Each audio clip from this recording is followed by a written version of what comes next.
Hey, how's it going, everyone? Welcome back to another radio control journey. This will be a build video over the WPL C-44km. Now, last time I left you off in the unboxing video, I was letting you know I was going to leave you to it to build the body. That's what I really like about these kits. You can really get personalized on your colors and however you choose to build it.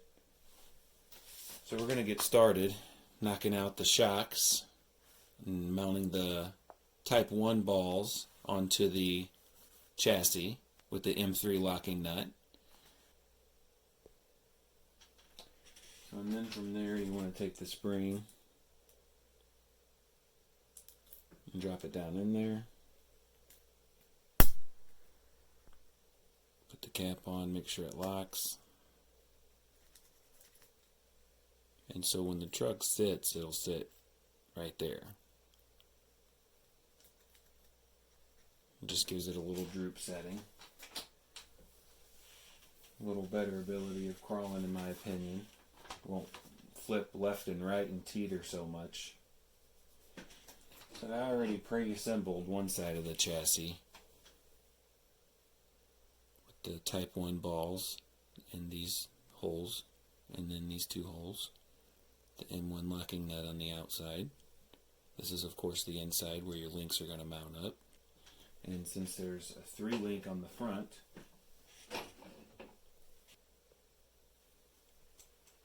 the tool you use is 2.0 Allen for these Type 1 balls. Then that's what it's going to look like. 2 in these holes, 1 in this one. You put the M3, I believe, locking nut on the back.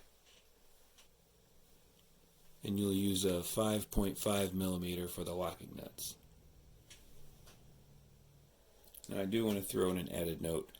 When you are assembling the shocks, if you put a little rubber spacer, they usually come with your servos, cut it in half, put half of that around here, and then screw it. It won't be as, it won't vibrate and have as much play right there. That's something I've been doing on all of them. Let me see if I can show you an example. That's as tight as the screw will get, but there's still play. So let me put a little rubber O-ring behind it, and then I'll show you the difference.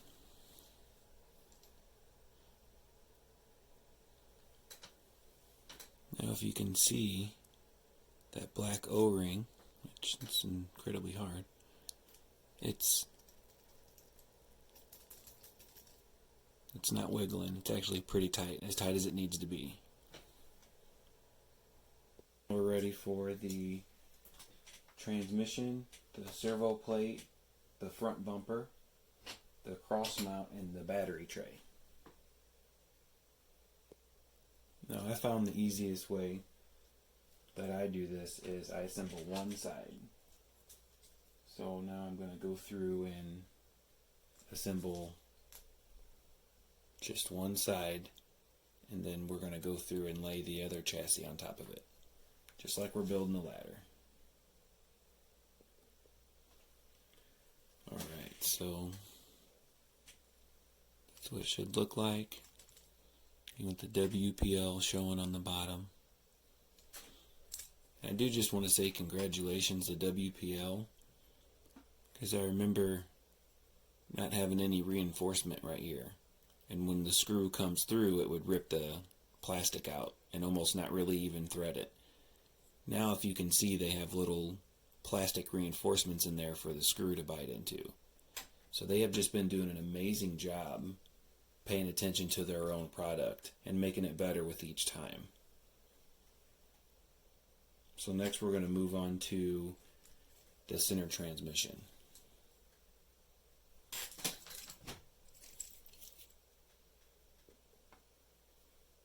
Now the main thing I notice, it says number 4 screws.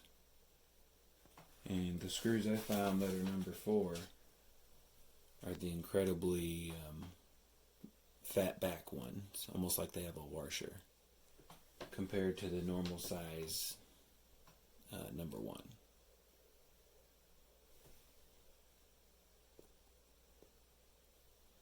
Okay, so this being the front of the vehicle, it's where your motor will be. You use the number 4 here, skip 1, and go here. And I noticed there's no locking pins in the plastic, so just center the hole the best you can and go ahead and tighten it. It shouldn't go anywhere. It should be fine. And then next we're going to move to the front servo plate. And at this point you want to have your servo installed. Actually, before this point you want to install your servo. I'm going to do a whole separate video for electronics, since this thing's running on 4 different channels. So definitely have your servo installed. That's going to make it much easier, but I plan on disassembling this over and over again, so just wanted to throw in an added note. Now, as far as the links go, it's definitely going to vary. And it's still going to come down to personal preference. So go ahead and get your links and your bag of rod ends.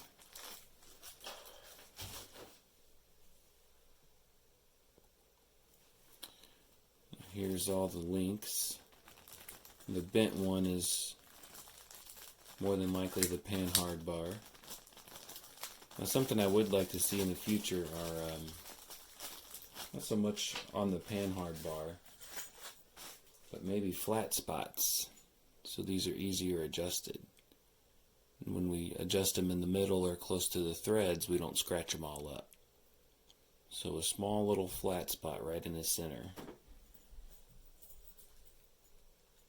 Something to help adjust and tune down the line. Alright, so what I can tell is it's your steering rack, your panhard bar, 4 of your rear links, because it's extended wheelbase or long wheelbase in the rear, and then 3 of your front links, because it's only a 3 link up front. I really like how that's bent. That's definitely a new design to clear the roundness of the pumpkin. So when your links are done, you should have 4 long that are the same size, 3 short that are the same size, and then 1 steering link, and then 1 that goes to your servo.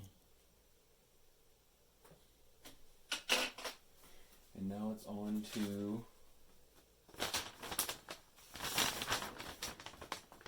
the drive shafts, which are pretty simple, but sliding that ring over can stab a Phillips screwdriver in the palm of your hand. Just take note that there is a shorter drive shaft. These 2 are the same size, but one of these are shorter for the front, and the longer one goes to the rear. And I really do love how the entire time we get small little commentary to read to guide us along and give us courage to finish. You can test drive that now. It's pretty cool. Just something else added to WPL you don't really see anywhere else. So in order to assemble the CVD drive shafts, you want to open your few remaining bag.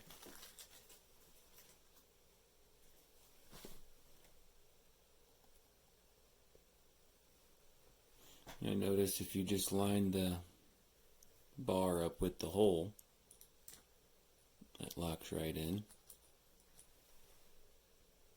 Alright, what you want to do is line this piece in that hole and make sure your circle, you can see it, little hole, is facing you.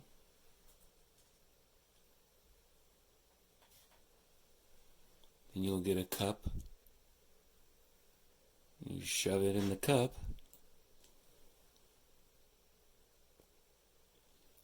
and then once all of that's shoved in the cup, you take this and shove it through that hole,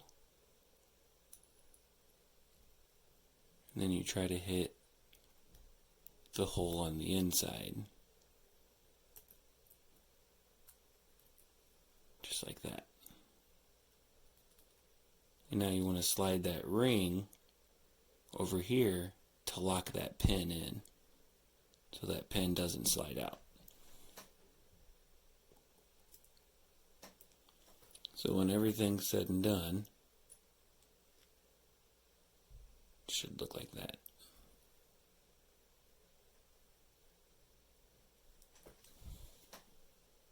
Alright you guys, video's getting a little bit longer than expected.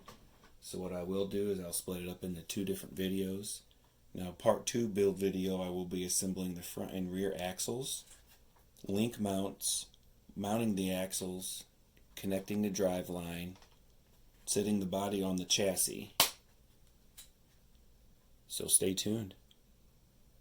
Thank you very much for watching, and much more to come.